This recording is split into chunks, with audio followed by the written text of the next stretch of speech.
Hi everyone, this is Lindsay and I'm going to take you on an audio visual tour of how to do a self-review using the Quality Matters standards.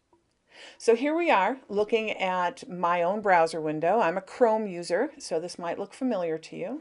And the very first thing I'm going to do is I'm going to enter the URL, that web address of Quality Matters. So I'm going to type in qualitymatters.org.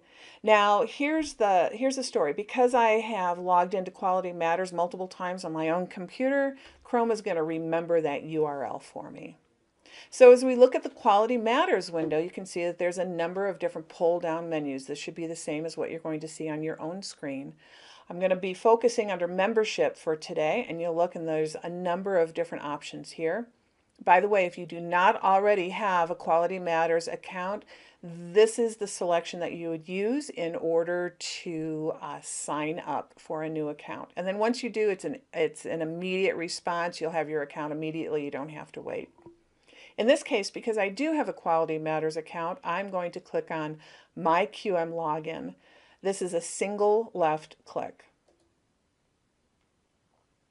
Now, because I have logged in on this computer before, it's going to take me to the sign-in sheet, or the sign-in window, sorry, and it's going to input my information for me because it asked me if I wanted to save the information, and I did. So my email address is my username. This is the email address that you used in order to set up your account. And I had designated a password at that time, and it's remembering it for me. So I'm going to left click, that's a single left click on sign in. And here we go to a new window. And now you'll notice in this window there's a number of options across the top. I might have a couple additional ones because my role within Quality Matters is going to be a little bit different than yours. Chances are pretty good. So we're going to focus over on the left-hand side. This is your navigation pane. Look for My Tools and click on the plus button in front of My Tools. That's a single left click. The second choice in that now open navigation area is Course Review System. That's where we want to go. So single left click.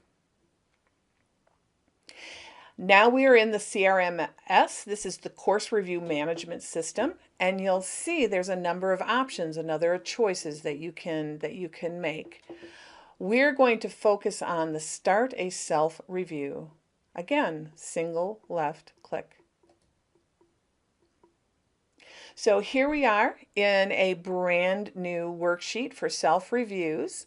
By the way, nobody else sees your self-review. This is private to you. The only thing that happens is that I will be notified, because I'm your QM coordinator, if you do create a self-review or save one. Now, I don't see anything, any information that you've entered in there. All I know is that you've created a self-review. That's it.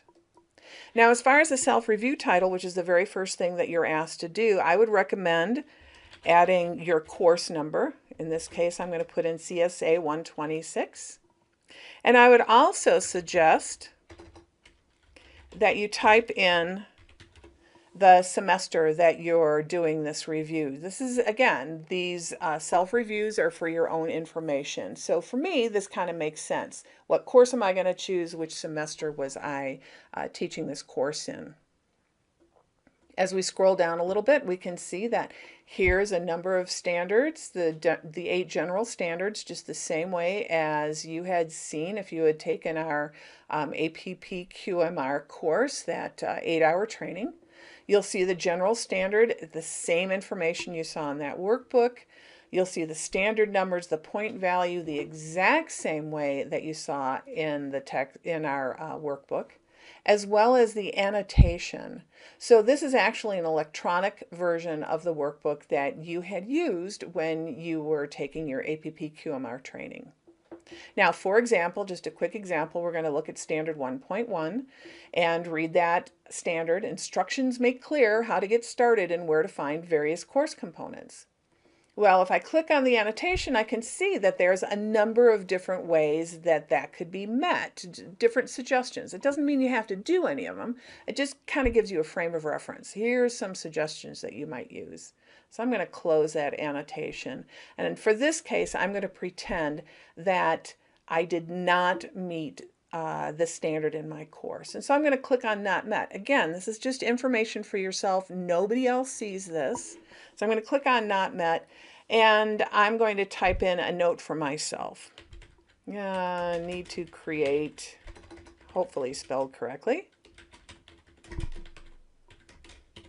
Need to start here module.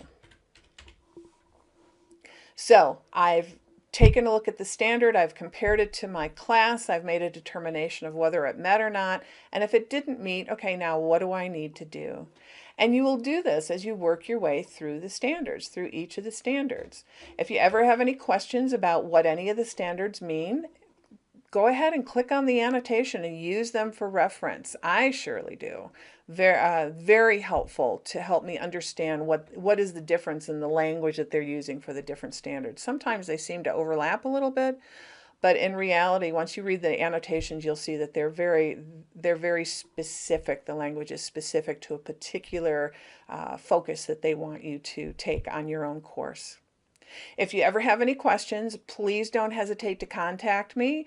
Contact me either by phone or by email, and I will return that call as soon as I can. In the meantime, thanks so much for listening. I really appreciate your attention.